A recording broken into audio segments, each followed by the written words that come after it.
ഞങ്ങളില്ലായിരുന്നെങ്കിൽ നീയൊക്കെ ഇന്നിവിടെ കോടകമെടുത്ത് നടന്നേനെ എന്നൊരു മതപുരോഹിതൻ ഈയിടെ ധാർഷ്ട്യത്തോടെ പറഞ്ഞ അശ്ലീലം അത്ര പെട്ടെന്നൊന്നും ശരിയായ ചരിത്രബോധമുള്ള മനുഷ്യർ മറക്കാനിടയില്ല. അത് കേട്ടപ്പോൾ ഒരു വീഡിയോ ചെയ്യണമെന്ന് തോന്നി. ഏറ്റവും മിനിമം യുക്തിയിൽ നിന്ന് തന്നെ നമുക്ക് തുടങ്ങാം. ഏതൊരു രാഷ്ട്രത്തിന്റെയും സംസ്കൃതിയുടെയും അടിസ്ഥാനം അവിടുത്തെ വിദ്യാഭ്യാസ സംസ്കാരം തന്നെയാണ്. സമഗ്രവും സമ്പൂർണവുമായ വിദ്യാഭ്യാസത്തിലൂടെ മാത്രമേ വ്യക്തി നിർമ്മാണവും അതിലൂടെയുള്ള രാഷ്ട്ര നിർമ്മാണവും സാധ്യമാകൂ. ഇനി ഇതൊന്ന് തിരിച്ചു ചിന്തിച്ചു നോക്കൂ. ഏതൊരു രാഷ്ട്രത്തെയും സംസ്കൃതിയെയും വേരോടെ നശിപ്പിക്കാൻ ആദ്യം തകർക്കേണ്ടത് അവിടുത്തെ വിദ്യാഭ്യാസ സംസ്കാരത്തെയാണ്. അതാണ് യഥാർത്ഥത്തിൽ മിഷണറികൾ ഭാരതത്തിൽ ചെയ്തതും. തെളിവുകൾ ധാരാളം ബ്രിട്ടീഷ് രേഖകളിൽ തന്നെയുണ്ട്. എന്നാലും നമുക്ക് സാക്ഷാൽ പോപ്പിൽ നിന്ന് തന്നെ തുടങ്ങാം. എന്നിട്ട് ക്രോണോളജിക്കൽ ഓർഡറിൽ മുന്നോട്ട് പോവാം. I feel shame, sorrow and shame for the role that Catholics played in the abuses you suffered and in the lack of respect shown for your identity, your culture and even your spiritual values. 2022 തദ്ദേശീയരായ Canadian ഗോത്രജനതയോട് pop Francis പറഞ്ഞ വാക്കുകളാണിത്. അതായത്, ഞാൻ ലജ്ജിക്കുന്നു, കുറ്റബോധം തോന്നുന്നു. എന്തിന്? നിങ്ങളുടെ പൂർവികർക്ക് കത്തോലിക്കർ മൂലം സഹിക്കേണ്ടി വന്ന പീഡനങ്ങൾക്ക്, നിങ്ങളുടെ സ്വത്വത്തെയും നിങ്ങളുടെ സംസ്കാരത്തെയും ആധ്യാത്മികതയെയും നിന്ദിച്ചതിന്. എന്തിനാണ് പോപ്പ് ഇങ്ങനെ പറഞ്ഞത്? ഒന്നും രണ്ടുമല്ല, 150 പരം വർഷക്കാലമാണ് ഈ ഗോത്രജനതയുടെ വീടുകളിൽ നിന്നും കുഞ്ഞുങ്ങളെ പിടിച്ചുകൊണ്ടുപോയി ബലമായി സഭയുടെ റെസിഡൻഷ്യൽ സ്കൂളുകളിൽ ചേർത്ത് സോക്കോൾഡ് വിദ്യാഭ്യാസം നൽകി പോന്നത്. അതിനായിരുന്നു പോപ്പ് മാപ്പ് പറഞ്ഞത്? അല്ല. കാനഡയിൽ സഭ നടത്തിയിരുന്ന അത്തരം 100ഓളം റെസിഡൻഷ്യൽ സ്കൂളുകളിൽ നിന്ന് 10 മുതൽ 20 വയസ്സ് വരെയുള്ള 6000-ലധികം കുട്ടികളുടെ അസ്ഥികൂടങ്ങളാണ് കണ്ടെടുക്കപ്പെട്ടത്. അത്രയും ഗുരുതരമായ പ്രശ്നം പുറത്തു വന്നതിന്റെ പശ്ചാത്തലത്തിലാണ് പോപ്പിന് മാപ്പ് പറയേണ്ടി വന്നത്. 1.5 ലക്ഷത്തിലധികം കുഞ്ഞുങ്ങളെയാണ് സ്വന്തം മാതാപിതാക്കളിൽ നിന്ന് അടർത്തിയെടുത്ത് മതപരിവർത്തനം നടത്തി തങ്ങളുടെ റെസിഡൻഷ്യൽ സ്കൂളുകളിൽ പാർപ്പിച്ചത്. ബലമായി പിടിച്ചുകൊണ്ടുപോകപ്പെട്ട കുട്ടികളെ മെരുക്കാൻ റെസിഡൻഷ്യൽ സ്കൂളുകളിൽ നടന്ന പീഡനങ്ങളുടെ ഭാഗമായാണ് 6000-ഓളം കുഞ്ഞുങ്ങൾ കൊല്ലപ്പെട്ടത്. ഇതുതന്നെയാണ് മിഷണറികൾ ഇവിടെ ഗോവയിലും പോർച്ചുഗീസ് കോളനികളിലും എല്ലാം ചെയ്തത്. ഗോവൻ ഇൻക്വിസിഷന്റെ ഭാഗമായി ഹിന്ദുക്കളുടെയും ജൈനന്മാരുടെയും മറ്റും വീടുകളിലെ കുട്ടികളെ സഭയ്ക്ക് നൽകാൻ നിയമനിർമ്മാണം വരെ നടത്തപ്പെട്ടിരുന്നു.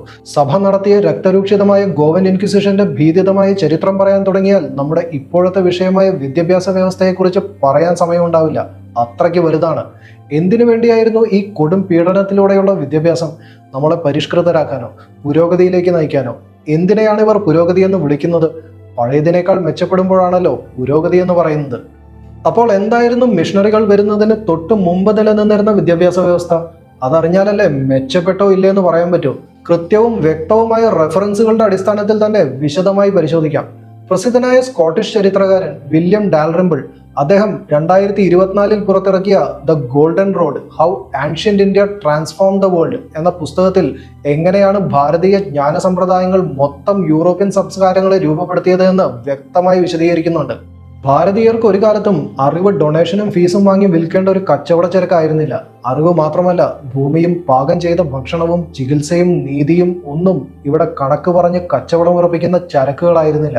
അതുകൊണ്ട് തന്നെ ഭാരതമാകുന്ന ഈ ജ്ഞാനക്ഷേത്രത്തിൽ നിന്നും പലതരം വിദ്യകൾ സ്വന്തമാക്കാൻ സമുദ്രങ്ങളും വനാന്തരങ്ങളും പർവ്വതനിരകളും മരുഭൂമികളും കടന്ന് ഒഴുകിയെത്തിയിരുന്ന വിദ്യാർത്ഥികളിൽ നിന്ന് ഇവിടെ ഒരു പ്രാചീന സർവകലാശാലയും ലക്ഷങ്ങൾ ഡൊണേഷൻ വാങ്ങിയില്ല.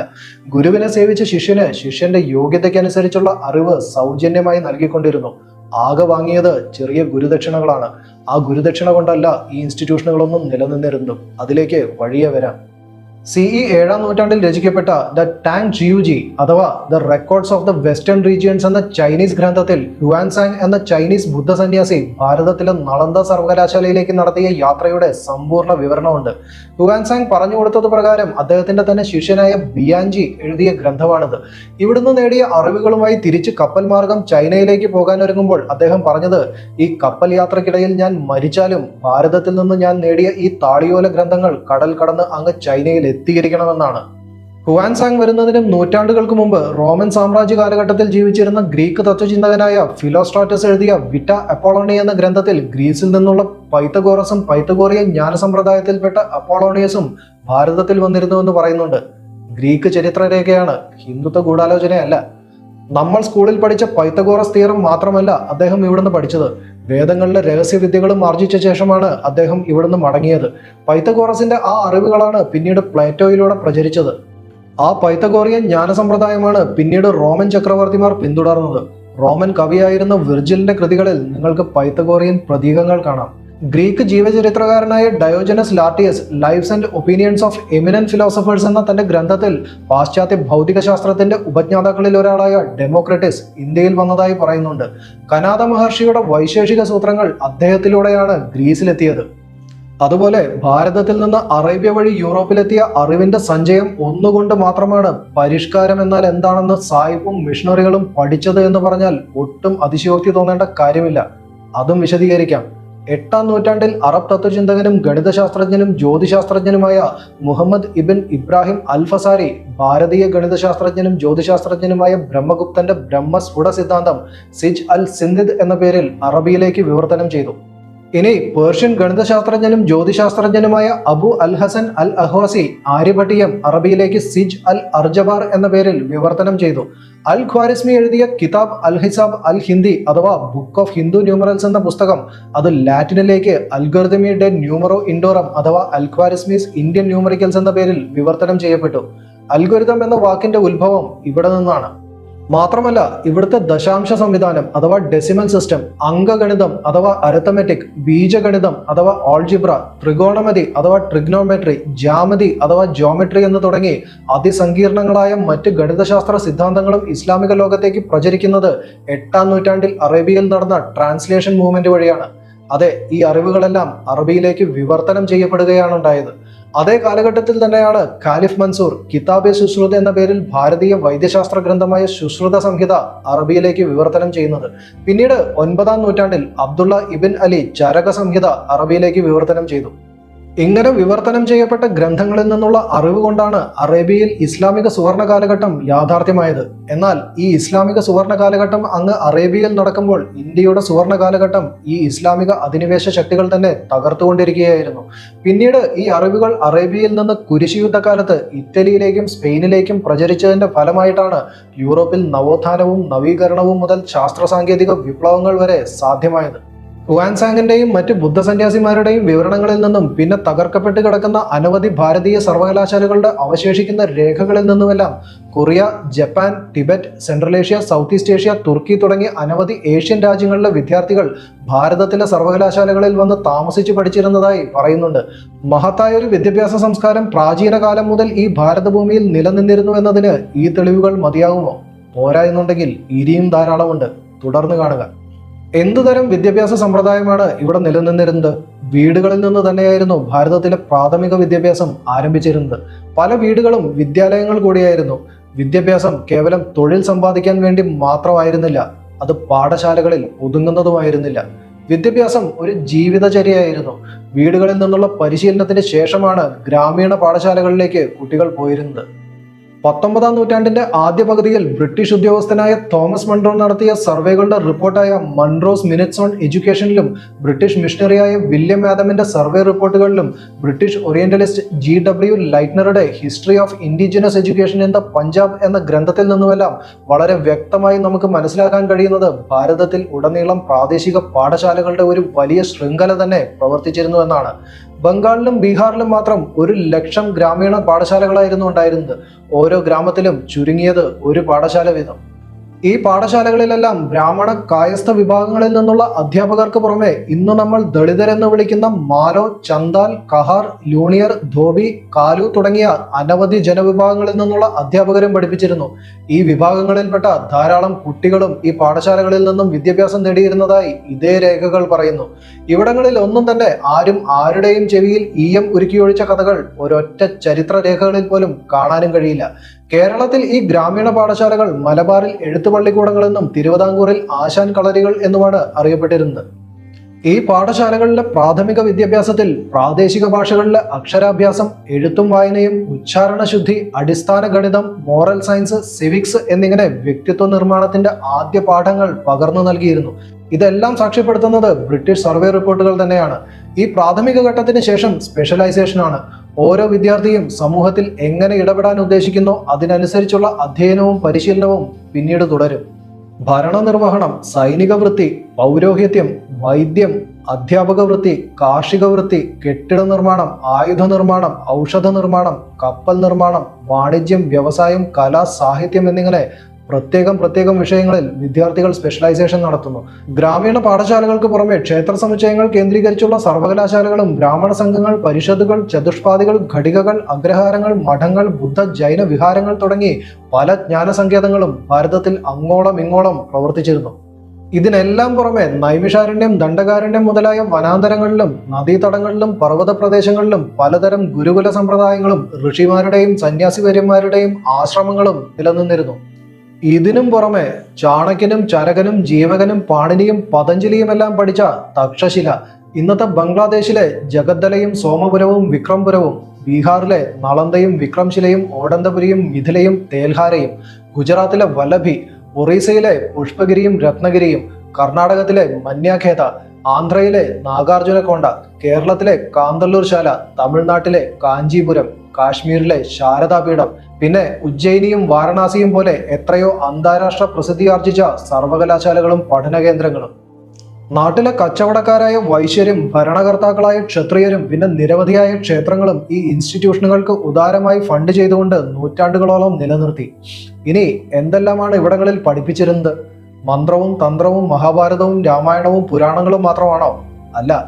Phonetics, etymology, grammar, astronomy, logic and reasoning, atomism, theology, literature, polemics and dialectics അഥവാ തർക്കശാസ്ത്രം, ക്ഷാത്രനീതി അഥവാ political science, state craft and international relations, ദണ്ഡനീതി അഥവാ ജസ്റ്റിസ്, ലോ ആൻഡ് ഓർഡർ, പിന്നെ military science and art of warfare, sociology, economics, പല ഭാഷകൾ, geographical history, പിന്നെ കളരിപ്പയറ്റ് ഉൾപ്പെടെയുള്ള പലതരം ആയോധന കലകൾ, fine and performing arts, geology, metallurgy, botany, alchemy, അതുപോലെ ആയുർവേദം ഉൾപ്പെടെയുള്ള medical science, pharmacology, toxicology, architecture, sculpture and iconology, engineering technology, അങ്ങനെ നിരവധി ശാഖകൾ.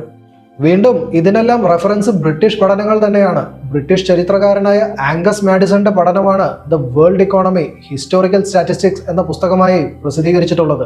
ബ്രിട്ടീഷ് അധിനിവേശം നടക്കുന്നതിന് മുന്നേ ഭാരതത്തിന്റെ GDP ഗ്ലോബൽ GDPയുടെ 27% എന്ന് ശശി തരൂർ പറഞ്ഞതിന്റെ ആത്യന്തിക റെഫറൻസ് ഈ പുസ്തകമാണ്. എന്നാൽ ഇതേ പുസ്തകത്തിലെ ഇതേ ഡാറ്റ പരിശോധിച്ചാൽ ഇസ്ലാമിക അധിനിവേശത്തിന് മുന്നേ ഗ്ലോബൽ GDPയിലേക്ക് ഭാരതത്തിന്റെ സംഭാവന ഏതാണ്ട് 40% എന്നും കാണാം. ആ വസ്തുത ശശി തരൂരും പറഞ്ഞിട്ടില്ല. ഇന്നത്തെ ഗ്ലോബൽ GDPയിലേക്ക് US-ന്റെ ഷെയർ പോലും കഷ്ടിച്ച് 25% ഉള്ളൂ എന്ന് ഓർക്കണം. അപ്പോൾ 40% ഗ്ലോബൽ GDP ഷെയർ ഉണ്ടായിരുന്ന ഭാരതത്തിന്റെ വലിപ്പം മനസ്സിലാകും. എന്തായാലും ഇങ്ങനെ നിരവധിയായ വിഷയങ്ങളിൽ ആഴത്തിലുള്ള പഠനങ്ങളും ഗവേഷണങ്ങളും നടന്നിരുന്ന സർവകലാശാലകൾ, ഇവിടങ്ങളിലെല്ലാം കൂടി ലക്ഷോപലക്ഷം ഗ്രന്ഥങ്ങൾ, ആ ഗ്രന്ഥങ്ങളിൽ പരമാണു മുതൽ പരബ്രഹ്മം വരെയുള്ള അറിവിന്റെ സഞ്ചയം ഈ ഭൂമികയെ പ്രഭാപൂരിതമാക്കിക്കൊണ്ട് നിലനിന്നിരുന്നു. ഇത്രയും കേൾക്കുമ്പോൾ സ്വാഭാവികമായി ഉയരാവുന്ന ഒരു ചോദ്യമാണ് കീഴ്ജാതിക്കാരെ ആ ഏരിയയിൽ അടുപ്പിച്ചിരുന്നു എന്നത്. പല കീഴ്ജാതിക്കാരും ഇത്തരം പാഠശാലകളിൽ അധ്യാപകരായിരുന്നു എന്ന് കുറച്ചു മുന്നേ നമ്മൾ പറഞ്ഞിരുന്നു.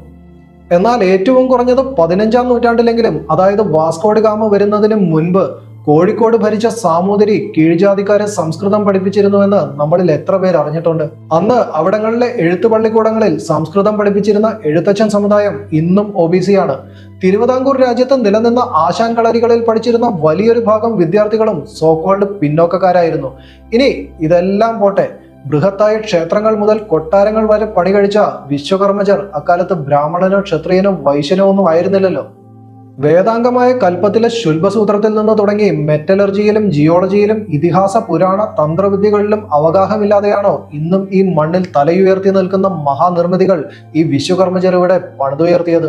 ഇന്നും അത്ഭുതത്തോടെ മാത്രം കണ്ടു നിൽക്കാൻ കഴിയുന്ന അജന്ത എല്ലോറയുടെ പണി നിങ്ങൾ ശൂദ്രരെന്ന് വിളിക്കുന്ന ഈ വിശ്വകർമ്മജർ തുടങ്ങുന്ന കാലത്ത്, അതായത് BCE 2-ാം നൂറ്റാണ്ടിൽ, അന്ന് വത്തിക്കാൻ സിറ്റി പോയിട്ട് റോമ സാമ്രാജ്യത്തിന്റെ കാലം ഗർഭം ധരിച്ചിട്ട് പോലും ഇല്ലായിരുന്നു. വനാന്തരങ്ങളിൽ കഴിയുന്ന കിരാത ഗോത്ര വിഭാഗങ്ങളുടെ ഔഷധങ്ങളെക്കുറിച്ചും ചികിത്സാ രീതികളെക്കുറിച്ചുമുള്ള വിവരങ്ങൾ ഇന്നും സായിപ്പ് മോഷ്ടിച്ച് തീർന്നിട്ടില്ല. സ്വർണം പണത്തൂക്കം കൊടുത്തിട്ടാണ് ഇവിടുന്നുള്ള ഇരുമ്പ് മുതൽ തുണിത്തരങ്ങൾ വരെ അക്കാലത്ത് മിഷണറികൾ പോലും വാങ്ങിയിരുന്നത്. ആ സമ്പത്ത് കൊള്ളയടിക്കാനാണ് സായിപ്പ് കപ്പൽ കയറി വന്നത്. ആ കൊള്ള കൊണ്ടാണ് ഈ മണ്ണിന്റെ മക്കൾ കോണകമെടുത്ത് നടക്കുന്നവരായി തീർന്നത്. എന്നിട്ട് ആ കൊള്ളക്കാർ തന്നെ അതും പറഞ്ഞ് ധാർഷ്ട്യത്തോടെ അവഹേളിക്കുന്നു. തീർന്നില്ല. 2017 പുറത്തിറങ്ങിയ കാതറിൻ നിക്സിയുടെ ദ ഡാർക്കനിങ് ഏജ് എന്ന പുസ്തകത്തിൽ റോമൻ കത്തോലിക്ക സഭയുടെ പല ഞെട്ടിക്കുന്ന ക്രൂരതകളും നിങ്ങൾക്ക് വായിച്ച് മനസ്സിലാക്കാം. അന്നോളം നിലനിന്നിരുന്ന പ്രാചീന സംസ്കൃതികളെയും അവയുടെ പിന്തുടർച്ചക്കാരെയും അവർ എങ്ങനെയാണ് ക്രൂരമായി ഉന്മൂലനം ചെയ്തത് എന്ന് വ്യക്തമായി പ്രതിപാദിച്ചിട്ടുണ്ട്. പ്രാചീന ഭാരതത്തിലെ അറിവുകളെല്ലാം പാശ്ചാത്യ ലോകത്തേക്ക് എത്തിക്കൊണ്ടിരുന്നത് പല മാർഗങ്ങളിൽ കൂടിയായിരുന്നു. കരമാർഗവും സമുദ്രമാർഗവുമുള്ള സിൽക്ക് സ്പൈസ് റൂട്ടുകളിലൂടെ Persia, Arabia, Egypt, Syria, Anatolia എന്നിവിടങ്ങളിലേക്ക് ഭാരതീയ ജ്ഞാനധാര ഒഴുകിക്കൊണ്ടിരുന്നു. അതിന്റെ ഒരു പ്രധാന ഹബ്ബായിരുന്നു ഈജിപ്തിലെ അലക്സാണ്ട്രിയ. ഈ അലക്സാണ്ട്രിയയിലെ സജീവമായ ഇന്ത്യൻ സാന്നിധ്യത്തെ പറ്റി അവിടുത്തെ ക്രിസ്ത്യൻ തത്വചിന്തകനായ ക്ലെമന്റ് ഓഫ് അലക്സാണ്ട്രിയയും പിന്നെ ഗ്രീക്ക് തത്വചിന്തകനായ ഡിയോ ക്രിസോസ്റ്റവും തങ്ങളുടെ കൃതികളിൽ രേഖപ്പെടുത്തിയിട്ടുണ്ട്. റോമൻ കത്തോലിക്ക സഭയ്ക്ക് വിരുദ്ധമായതുകൊണ്ട് ആ അലക്സാണ്ട്രിയ നഗരം ചുട്ട് ചാമ്പലാക്കാൻ ഉത്തരവിറക്കിയത് അന്നത്തെ റോമൻ ചക്രവർത്തിയും ക്രിസ്ത്യൻ മതഭ്രാന്തനുമായ തിയഡോഷ്യസ് ആണ്. ബാക്കിയുള്ളത് അറബ് ഇസ്ലാമിക അധിനിവേശങ്ങളും തകർത്തു. ഇതേ ശക്തികൾ തന്നെയാണ് ഭാരതത്തിന്റെ വിദ്യാഭ്യാസ സംസ്കാരവും തകർത്തു തുടങ്ങിയത് ഇസ്ലാമിക അധിനിവേശ ശക്തികളാണെന്ന് മാത്രം. 15-ാം നൂറ്റാണ്ടിന്റെ അവസാനം വാസ്കോഡ ഗാമയുടെ വരവോടുകൂടി അതിന് മുൻപെങ്ങും കണ്ടിട്ടില്ലാത്ത വിധമുള്ള പുതിയൊരു അധിനിവേശ പരമ്പരയാണ് ഭാരതത്തിൽ അരങ്ങേറിയത്. ഗോവയിലും കേരളത്തിലും ക്രൂരമായ നരഹത്യകളും മതപരിവർത്തനവും നടത്തിയ പറങ്കികളും അവരുടെ കൂടെ വന്ന ജെസ്യൂട്ട് പാതിരിമാരും ഇവിടെ നിന്നും പല അറിവുകളും യൂറോപ്പിലേക്ക് കടത്തി തുടങ്ങി. കാന്തള്ളൂർ ശാല കഴിഞ്ഞാൽ തൃശ്ശൂരും മലപ്പുറവുമായിരുന്നു കേരളത്തിലെ പ്രധാന വിദ്യാഭ്യാസ കേന്ദ്രങ്ങൾ. ഗണിതശാസ്ത്രത്തിലെ പല സങ്കീർണങ്ങളായ അറിവുകളും അവിടങ്ങളിൽ രൂപപ്പെട്ടിരുന്നു. സംഗമഗ്രാമ മാധവന്റെയും നീലകണ്ഠ സോമയാജിയുടെയും ഒക്കെ ആ സംഭാവനകൾ ഈ ജെസ്യൂട്ട് പാതിരിമാർ യൂറോപ്പിലേക്ക് കടത്തി. അതുപയോഗിച്ചാണ് പിന്നീട് ന്യൂട്ടൺ കാൽക്കുലസ് രൂപപ്പെടുത്തിയത്. +2-നും ഡിഗ്രിക്കും മാത്സ് പഠിക്കുന്നവർക്ക് കാൽക്കുലസ് വളരെ പരിചിതമായിരിക്കും. ന്യൂട്ടനോ ലെബനിറ്റ്സോ കണ്ടുപിടിച്ചു എന്ന് നമ്മളെ പഠിപ്പിച്ച ആ കാൽക്കുലസിലെ ഏറ്റവും ആദ്യത്തെ അഥവാ ഏറ്റവും പഴയ ഈക്വേഷൻ മലയാളത്തിലായിരുന്നു എന്ന് നമ്മളോട് ആരെങ്കിലും പറഞ്ഞിട്ടുണ്ടോ? എന്നാൽ അതാണ് വസ്തുത. ആ ഇക്വേഷൻ കേട്ടോളൂ. ഏകദ്യോഗോത്തര പദസങ്കലിതം സമം പദവർഗത്തിന്റെ പകുതി. ഇതാണ് ആ ഇക്വേഷൻ. 16-ാം നൂറ്റാണ്ടിൽ ഇന്നത്തെ പൊന്നാനിയിൽ ജീവിച്ചിരുന്ന ജ്യേഷ്ഠദേവന്റെ യുക്തിഭാഷ്യത്തിൽ നിന്നും. ഈ ഇക്വേഷൻ ഇന്നത്തെ ആൾക്കാർക്ക് മനസ്സിലാവണമെങ്കിൽ ഇന്റഗ്രൽ x(dx = x²/2) എന്ന് പറയേണ്ടി വരും. ന്യൂട്ടനും ലെബനിറ്റ്സിനും കാൽക്കുലസ് ലഭിക്കുന്നത് വിൻസെന്റോ വിവിയൻ പിന്നെ സ്റ്റെഫാനോ ഡെഗ്ലി എന്ന ജെസ്യൂട്ട് പാതിരിമാരിൽ നിന്നാണ്. ജ്യേഷ്ഠദേവന്റെ യുക്തിഭാഷ്യത്തിനും 100 ചില്ലാനും വർഷങ്ങൾക്ക് ശേഷം. ഇതുപോലെ 16-ാം നൂറ്റാണ്ടിൽ ജെസ്യൂട്ട് പാതിരിമാർ വഴി യൂറോപ്പിലെത്തി വിവർത്തനം ചെയ്യപ്പെട്ട എത്രയെത്ര ഗ്രന്ഥങ്ങൾ. അവയെല്ലാം പിന്നീട് സായിപ്പിന്റെ കണ്ടുപിടുത്തമായി തിരിച്ചിങ്ങോട്ട് കടൽ കടന്നു വന്നു. ഇവിടുത്തെ സിലബസിന്റെ ഭാഗമായി മലയാളികളായ ജ്യേഷ്ഠദേവനും ശങ്കരവാര്യരും ശങ്കരവർമ്മനും നീലകണ്ഠ സോമയാജിയും മുതൽ വടക്കുള്ള ആര്യഭട്ടനെയും ഭാസ്കരനെയും വരെ ജെസ്യൂട്ട് പാതിരിമാർ നിർബാധം നിർലജ്ജം കൊള്ളയടിച്ചു അഥവാ കോപ്പിയടിച്ചു. പൈത്തഗോറസും അപ്പോളോണിയസും തൊഴുകൈകളോടെ അറിവിന് വേണ്ടി വന്ന ഭാരതത്തിലേക്ക് ജെസ്യൂട്ടുകൾ വന്നത് അക്ഷരാർത്ഥത്തിൽ കൊള്ളയടിക്കാനാണ്. തുടർന്ന് വന്ന ബ്രിട്ടീഷുകാർ ആ ജ്ഞാനസാഗരം സൃഷ്ടിച്ചുകൊണ്ട് വിളങ്ങി നിന്ന സമ്പ്രദായങ്ങളെ വേരോടെ തകർക്കുകയും ചെയ്തു. അതിനായി അവർ കൊണ്ടുവന്നതാണ് 1835-ലെ ഇംഗ്ലീഷ് എഡ്യൂക്കേഷൻ ആക്ട്. ഭാരതം കണ്ട ഏറ്റവും വലിയ സാംസ്കാരിക അധിനിവേശ ആയുധമാണ് ഈ കരിനിയമം എന്ന് പറഞ്ഞാൽ ഒട്ടും കുറഞ്ഞു പോവില്ല. ഭാരതത്തിൽ നിലനിന്നിരുന്ന പരമ്പരാഗത വിദ്യാഭ്യാസ സമ്പ്രദായത്തെക്കുറിച്ച് ഗവേഷണം നടത്തുവാനും നയങ്ങൾ രൂപീകരിക്കുവാനും ബ്രിട്ടൻ രൂപീകരിച്ച ജനറൽ കമ്മിറ്റി ഓഫ് പബ്ലിക് ഇൻസ്ട്രക്ഷന്റെ അധ്യക്ഷൻ തോമസ് ബബിംഗ്ടൺ മെക്കാളെ എന്ന മെക്കാളെ പ്രഭുവിന്റെ കുപ്രസിദ്ധമായ മിനിറ്റ്സ് ഓൺ ഇന്ത്യൻ എഡ്യൂക്കേഷൻ ഒരു തവണ വായിച്ചാൽ ആർക്കും മനസ്സിലാവും. ഇന്നും ഈ ഇംഗ്ലീഷ് ഭാഷ ഒരു സ്റ്റാറ്റസ് സിംബലായി നിലനിൽക്കുന്നതും ഞാൻ ഇപ്പോൾ പറഞ്ഞുകൊണ്ടിരിക്കുന്ന വസ്തുതകൾക്ക് പോലും ബ്രിട്ടീഷ് യൂറോപ്യൻ റെഫറൻസുകൾ കൂടുതലായി ഉൾപ്പെടുത്തേണ്ടി വരുന്നതും നമ്മുടെ ജനങ്ങളുടെ സബ് കോൺഷ്യസിൽ സായിപ്പാണ് ആധികാരികതയുടെ അവസാന വാക്ക് എന്ന അബദ്ധധാരണ രൂഢമൂലമായതുകൊണ്ടാണ്. അതിന്റെ തുടക്കം ഈ മെക്കാളെ മിനിറ്റ്സ് ആണ്. എന്താണ് ഈ മെക്കാളെ മിനിറ്റ്സിൽ പറഞ്ഞിരിക്കുന്നത്? We must at present do our best to form a class who must be interpreters between us and the millions whom we govern. A class of persons, Indian in blood and color, but English in taste, in opinion, in morals and in intellect. To that class, we must leave it to refine the vernacular dialects of the country, to enrich those dialects with the terms of science borrowed from the Western nomenclature, and to render them by degree fit vehicles for conveying knowledge to the great masses of the population. ഇതായിരുന്നു Macaulay മിനിറ്റ്സിൽ പറഞ്ഞ proposal അഥവാ നടപ്പാക്കാൻ Macaulay മുന്നോട്ട് വെച്ച goal അല്ലെങ്കിൽ പദ്ധതി. അതായത് രക്തം കൊണ്ടും നിറം കൊണ്ടും ഇന്ത്യക്കാരും എന്നാൽ താല്പര്യങ്ങൾ കൊണ്ടും അഭിപ്രായങ്ങൾ കൊണ്ടും ബൗദ്ധികത കൊണ്ടും ഇംഗ്ലീഷുകാരുമായ ഒരു ചെറുവിഭാഗം ജനതയെ വാർത്തെടുക്കുക. പിന്നെ അവരിലൂടെ ഈ സാംസ്കാരിക വിദ്യാഭ്യാസ പാരമ്പര്യങ്ങളുടെ ഭാഷാന്തരങ്ങൾക്ക് പകരം പാശ്ചാത്യ ലോകത്തു നിന്ന് കടം കൊണ്ട സാങ്കേതിക പദപ്രയോഗങ്ങൾ കൊണ്ട് വിദ്യാഭ്യാസം നടത്തുക. തദ്ദേശീയ വിദ്യാഭ്യാസ വ്യവസ്ഥയുടെ തകർച്ച ഇതുവഴി ആരംഭിക്കുമെന്ന് അയാൾക്ക് ഉറപ്പുണ്ടായിരുന്നു. കൃത്യമായി ഇതുതന്നെയാണ് വില്യം ബെന്റിക് എന്ന ഗവർണർ ജനറലിന്റെ ഈ എഡ്യൂക്കേഷൻ ആക്ട് വഴിയും അതിനു മുന്നേ വന്ന 1813 ബ്രിട്ടീഷ് പാർലമെന്റ് പാസാക്കിയ ചാർട്ടറും നടപ്പാക്കിയത്. ഇതുവഴി ഇവിടെ നിലനിന്നിരുന്ന തദ്ദേശീയ വിദ്യാഭ്യാസ സ്ഥാപനങ്ങളെ ബ്രിട്ടീഷ് കേന്ദ്രീകൃത സംവിധാനത്തിന് കീഴിൽ കൊണ്ടുവന്നു. മാതൃഭാഷകൾക്ക് പകരം ഇംഗ്ലീഷ് മീഡിയത്തിൽ പഠിപ്പിക്കുന്ന സ്ഥാപനങ്ങൾക്ക് കൂടുതൽ ഗ്രാന്റുകൾ കൊടുത്തു. ഇംഗ്ലീഷ് പുസ്തകം അച്ചടിക്കുന്നത് സൗജന്യമാക്കി. പാശ്ചാത്യ സാഹിത്യങ്ങൾക്ക് മുൻതൂക്കമുള്ള സിലബസ് അടിച്ചേൽപ്പിച്ചു. തദ്ദേശീയരായ ക്ഷത്രിയരുടെയും വൈശ്യരുടെയും ഫണ്ടിങ് കൊണ്ടാണ് പാഠശാലകളും വിഹാരങ്ങളും എല്ലാം നിലനിന്നിരുന്നത് എന്ന് നേരത്തെ പറഞ്ഞല്ലോ. അന്യായമായ നികുതിക്കുള്ള വഴി ആ ഫണ്ടിങ് ഗണ്യമായി കുറഞ്ഞു, ഏറെക്കുറെ നിലച്ചുപോയി. അതോടെ പാഠശാലകൾക്ക് പണത്തിനായി ബ്രിട്ടീഷ് സർക്കാരിനെ ആശ്രയിക്കേണ്ട ഗതി വന്നു. അതോടെ പല പ്രാദേശിക പാഠശാലകളും അടച്ചുപൂട്ടി, പലതും ബ്രിട്ടീഷ് വ്യവസ്ഥയിലേക്ക് മാറി. തുടർന്ന് 1854 ഇന്ത്യൻ ഇംഗ്ലീഷ് വിദ്യാഭ്യാസ സമ്പ്രദായത്തിന്റെ മാഗ്ന കാർട്ട എന്നറിയപ്പെടുന്ന വുഡ്സ് ഡെസ്പാച്ച് വന്നു. ലണ്ടൻ യൂണിവേഴ്സിറ്റിയുടെ മാതൃകയിൽ കൽക്കട്ടയിലും ബോംബെയിലും മദ്രാസിലും യൂണിവേഴ്സിറ്റികൾ, ഗ്രേഡഡ് സ്കൂളിംഗ് സിസ്റ്റം, ബ്രിട്ടീഷ് വിദ്യാഭ്യാസ രീതികൾ കുട്ടികളെ പഠിപ്പിക്കാൻ അധ്യാപകർക്ക് പരിശീലന കേന്ദ്രങ്ങൾ, ഇവയെല്ലാമായിരുന്നു വുഡ്സ് ഡെസ്പാച്ചിന്റെ ലക്ഷ്യങ്ങൾ. തുടർന്ന് Hunter education commission, Indian universities act, Sadler commission, Wardha scheme of education, surgeon plan of education തുടങ്ങി പലതരം പദ്ധതികളിൽ കൂടി ബ്രിട്ടൻ ഭാരതത്തിന്റെ പരമ്പരാഗത വിദ്യാഭ്യാസം പാടെ തുടച്ചു നീക്കി.